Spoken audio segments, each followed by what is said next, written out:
Hi, good afternoon. Hi, welcome to the Carlton Hotel. How can I help you? We've just driven up from London and we're going to stay here in York for a few days. We'd like to book a couple of rooms. OK, sir. So for how many nights is that? We'll be leaving on Monday morning, so let me see, that's 3 nights? And you said 2 rooms. Who are the rooms for? I'm here with my wife and 2 kids. They are 9 and 11. Sorry, 9 and 12. The eldest has just had his birthday. So we'd like 1 twin room for the kids and another double for my wife and I. OK, well, we've got 2 rooms available, both en suite. Great. How much are they per night? Let me see. The twin room is £40 per night and the double room is £50 per night. OK, that sounds reasonable. So what is the total for 3 nights for both rooms? Let me check. That will be a total of £270. And that includes everything? Yes, that price includes tax. OK. Can I pay by credit card? Yes, sure.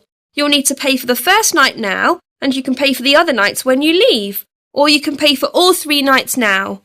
I think I'll just pay for everything now, as we'll definitely be here till Monday. OK, that's fine. I'll just need to take some details from you to confirm the booking.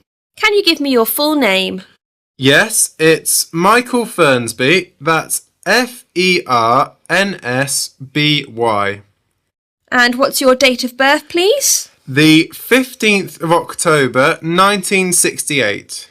The 5th of October, 1968? No, the 15th. Oh, OK, sorry. And can you give me your address? Sure, it's 273 Stanton Court. That's Stanton. London WC2D 5JB. WC2D 5JB? Yes, that's right. And your telephone number? My mobile number is... Hold on, just let me check. I can never remember it. Ah, here it is.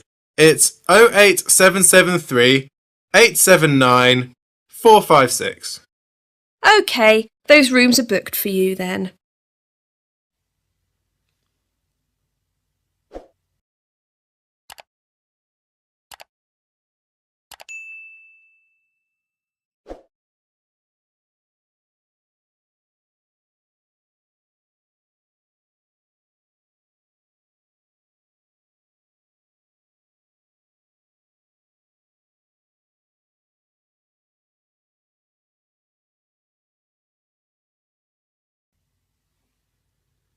OK. I know we're a bit out of town here. Can you give me some information about getting into the centre of town? We'll probably head in tomorrow. Well, you could drive in, but the parking is not great in town. It's difficult to get a space and is quite expensive if you're staying there all day. Yes, we're thinking of going to look around some of the shops and to look at the wall around the city. So we'll probably be there most of the day. In that case, you're probably best taking a taxi or the bus. How much is a taxi? Into town it will be about £12. Actually, no, I'd say it's around £15. Fares have increased recently. We can book it here for you and it will pick you up outside. It only takes about 10 minutes. Right, I see. What about the bus? How much is that and where does it go from? It's only £2 per person. It's not far from here. You go out of here, turn right onto Oak Tree Avenue, and it's about a 5-minute walk down the road. You can't miss it. The bus ride is about 15 minutes. Oh, OK. Maybe we could do that. Or you could walk, actually, if you like walking. Part of the way you can walk through the nice park, which is fairly popular with visitors to York. It's about 30 minutes, but it's quite pleasant. Right, well, there's a few options there. We'll have a think about it. I'll go and get my wife and kids. They're just waiting in the car. OK, no problem. Thanks for booking with us. That is the end of section 1. You now have half a minute to check your answers.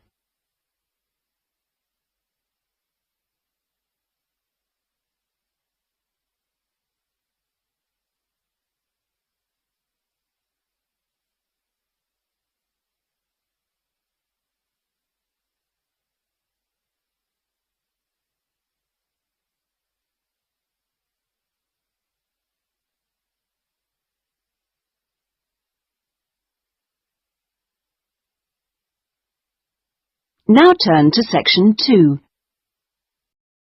Section 2. You will hear a woman talking to a group of students about volunteering opportunities with her company, Time Abroad. First, you have some time to look at questions 11 to 14.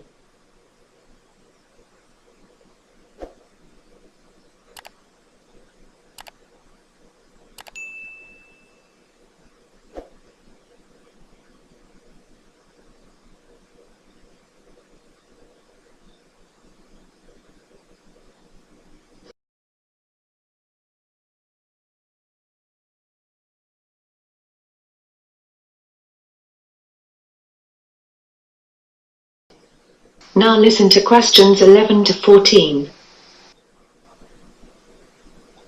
OK everyone, thanks for coming today and for your interest in volunteering abroad. For those that don't know much about our company, Time Abroad, let me start by telling you a bit more. Time Abroad is one of the largest volunteer abroad organisations in the UK. The company was founded in 2000. In 2007, the company grew by joining with another company, PT Travel, making us even larger. In 2014, we sent 10,000 people abroad on a variety of service projects and internships overseas, more than any other company. All participants receive the best support from our full-time professional staff to ensure that the experience is safe, worthwhile, and fun. We have lots of very experienced staff working for us. We have around 150 full-time staff members, many of whom are former volunteers themselves, inspired by their own experience. Some of these people are even part of the original groups of volunteers back in the early 90s. About 75 of those staff are not located in the UK at all, and spend their whole time in another country supporting the volunteers. They are experts on the local communities you are working in, having spent their whole lives there. They have vast experience in fields such as community development or education. The times that volunteers join the programme vary a lot. Some join in July because they have just finished studying at college or university and want to do some volunteering before they move on to work or further study. The winter months are also popular because people want to escape the cold weather in the UK. But there are no set start dates, and programmes run continuously throughout the year, so the majority of volunteers start when it is best for them. Time Abroad is an entirely independent organisation, which does not receive any funding from religious bodies, political parties, development organisations, or other sources. And of course, we don't request money from our partner organisations in the developing world. All our work is 100% funded through your contributions as a volunteer. We do get help from the government, but that is from reduced business taxes, not financial contributions. It is this financial independence that gives us the freedom to set up projects wherever we think it may be useful, and where we think that our volunteers can make a valuable contribution. Before you listen to the rest of the talk, you have some time to look at questions 15 to 20.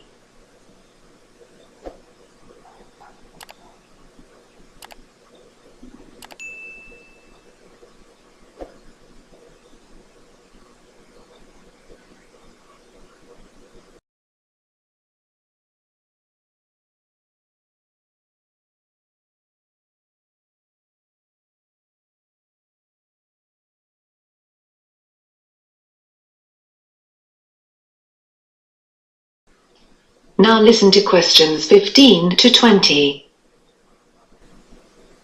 Now I'm going to tell you about some of the more popular opportunities in a bit more detail. One of the most popular volunteering choices is teaching. You'll find a warm welcome awaits you from our students around the world. The main thing you will do is assisting with English conversation, because although the local teachers are very capable of teaching the structural aspects of the English language, such as the grammar, they do not use the correct intonation or pronunciation because they lack the confidence of a native speaker. By providing conversational English teaching, You can greatly enhance the learning experience of thousands of children and adults with whom we work in the developing world. You can also volunteer in agriculture and farming. Access to safe and healthy food is a major concern of any society. Volunteers work on a farm with the aim of promoting sustainable local food sources and responsible farming. Using pesticides and other destructive agricultural techniques can have a long-term negative impact on the environment and threaten the future well-being of whole regions. Time Abroad's agricultural and farming projects focus on organic farming practices and educating local communities on their benefits. You could also volunteer in the field of veterinary medicine. If you do this, you will be working alongside a vet in a local veterinary practice. You will help the vet when people bring in sick animals or join the vet on visits to people's houses or other places. You will gain fantastic insight that would not be possible in your own country. You are likely to see many exciting types of animals, like snakes, big cats, or even elephants. And you will develop a better understanding of the problems people are faced with in both urban and rural areas of the Third World. So, I hope that's helped you to learn a bit more about time abroad. Does anybody have any questions? That is the end of section 2. You now have half a minute to check your answers.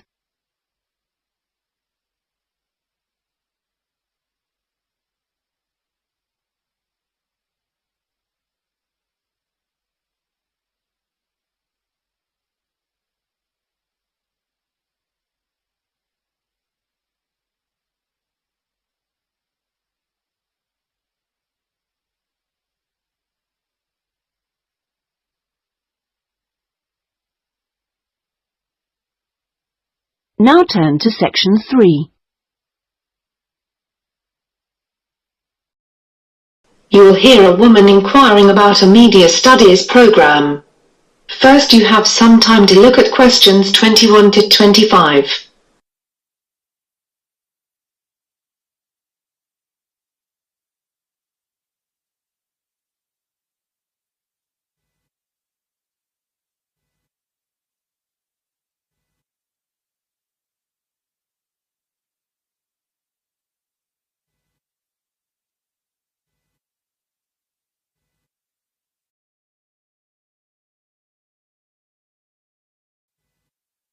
Now listen carefully and answer questions 21 to 25.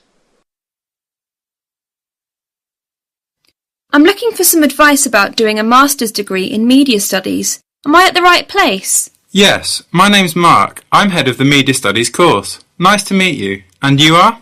I'm Louise. Nice to meet you too. So how can I help you? Well, I've seen the prospectus for the course, but I'm still a bit confused about a few things and about some of the options for studying. What's your situation at the moment? Are you working? Yes, I've been working as a journalist for a local newspaper for the last 3 months. Prior to that, I had 2 jobs in the media, at a small local radio station for about 2 years and at a TV station for about 4 years. So I've worked in media for about 6 years in total. Okay, well that's useful if you want to do the course. What's your motivation to do further study? I enjoy my job a lot at the moment, but I feel the opportunities for promotion are quite limited. It's not that I think a master's will help with this though. I'll probably leave my job, maybe to go into TV or something, but basically I think wherever I end up going in the future, employers prefer to see someone with postgraduate qualifications these days. And are you intending to study full-time? Well, I'd really like to keep working as I need an income. What are the options for me if I want to work while studying? You could do certain modules over a number of years if you like. It's up to you how many you do. Basically, you get credits for the ones that you complete. People usually do the Masters in anything from 18 months up until 4 years. It depends on your time. If you wanted a fixed schedule and attendance and did it part-time, then that would be a total of 3 years. So what's the admission criteria to join the course? Well, there are a few things that are useful but not essential. But there are some requirements. Usually to join a Masters, people must have a bachelor's degree. But we are prepared to overlook this if someone has enough work experience. But you must have one or the other. It's useful if you have research experience as you have to complete a thesis, but we can train you on this if not. It is essential that you have motivation if you want to join the course, as it is very demanding. Before you hear the rest of the conversation, you have some time to look at questions 26 to 30.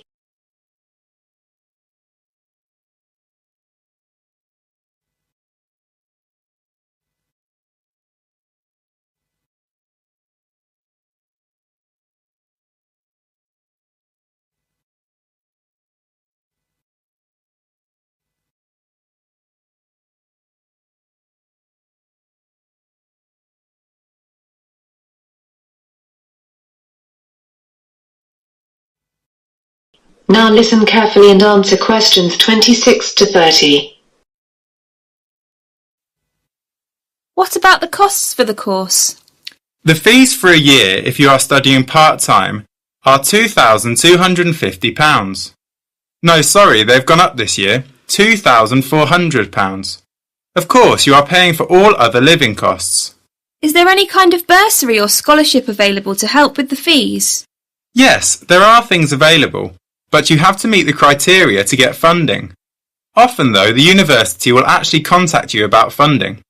Universities have a certain budget available to provide funds, so they will look for the best students and offer them something if they think they will be suitable. You would have to have a firm offer in place to join the course, though, before you'd be considered for any funding. Where can I go to find out more about it? The best place to look for information about funding is on our university website. All the details about whether you're eligible, what help is on offer, and how to apply will be there. If you can't find the information you're looking for, you can always come and speak to us again, and there will be a number you can ring. OK, thanks for that. And is it easy to get hold of you if I need to speak to you further? Yes, I'm here most days, but you can always phone the office first to check. It's best to book an appointment in case I'm not around. That is the end of section 3. You now have half a minute to check your answers.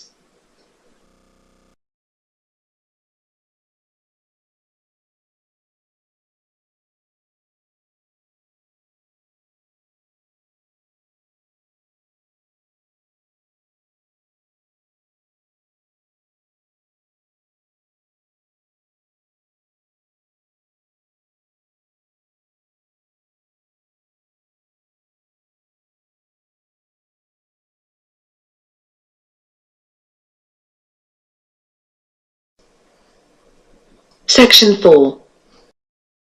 You are going to hear a lecture about the history of Indian railways. First, you now have some time to look at questions 31 to 40.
Now listen carefully and answer questions 31 to 40. In today's lecture, we're going to be talking about the history of Indian railways, from when they began up until 1945, when they had all been taken over by the government. Indian Railways is an Indian state-owned enterprise, owned and operated by the Government of India through the Ministry of Railways. It is one of the world's largest railway networks, comprising 115,000 kilometers of track, over a route of 65,000 kilometers, and there are 7,500 stations. It transports over 25 million passengers daily, which is over 9 billion on an annual basis. Indian Railways is the world's 9th largest commercial or utility employer by number of employees, with over 1.4 million employees. The history of rail transport in India began in the mid-19th century. The core of the pressure for building railways in India came from London. In 1848, there was not a single kilometre of railway line in India. A British engineer, Robert Maitland Brereton, was responsible for the expansion of the railways from 1857 onwards. The Allahabad-Jabalpur branch line of the East Indian Railway had been opened in June 1867. Brereton was responsible for linking this with the Great Indian Peninsula Railway, resulting in a combined network of 6,400 kilometers. Hence it became possible to travel directly from Bombay to Calcutta. This route was officially opened on the 7th of March in 1870, and it was part of the inspiration for French writer Jules Verne's book Around the World in 80 Days. At the opening ceremony, the Viceroy Lord Mayo concluded that if possible, at the earliest possible moment, the whole country should be covered with a network of lines in a uniform system. By 1875, about £95 million were invested by British companies in Indian railways. By 1880, the network had a route mileage of about 14,500 kilometers, mostly radiating inwards from the three major port cities of Bombay, Madras, and Calcutta. By 1895, India had started building its own locomotives, and in 1896 sent engineers and locomotives to help build the Uganda railways. In 1900, the Great Indian Peninsula Railway became a government-owned company.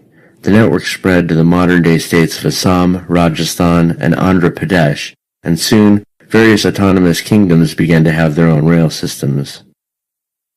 In 1905, an early railway board was constituted, but the powers were formally vested under Lord Curzon, the then Viceroy of India. It served under the Department of Commerce and Industry, and had a government railway official serving as chairman, a railway manager from England, and an agent of one of the company railways as the other two members. For the first time in its history, the railways began to make a profit. In 1907, almost all the rail companies were taken over by the government. The following year, the first electric locomotive made its appearance, and with the arrival of World War I, the railways were used to meet the needs of the British outside India, but with the end of the war, the railways were in a state of disrepair and collapse. In 1920, with the network having expanded to 61,220 kilometers, a need for central management was mooted by Sir William Ackworth, a British railway economist.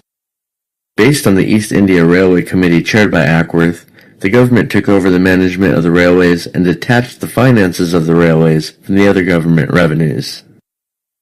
The period between 1920 and 1929 was a period of economic boom.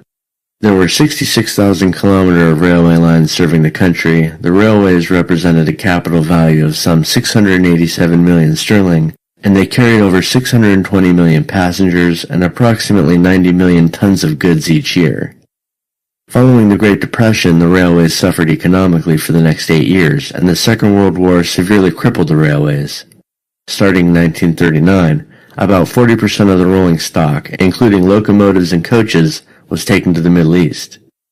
The railway workshops were converted to ammunitions workshops, and many railway tracks were dismantled to help the Allies in the war.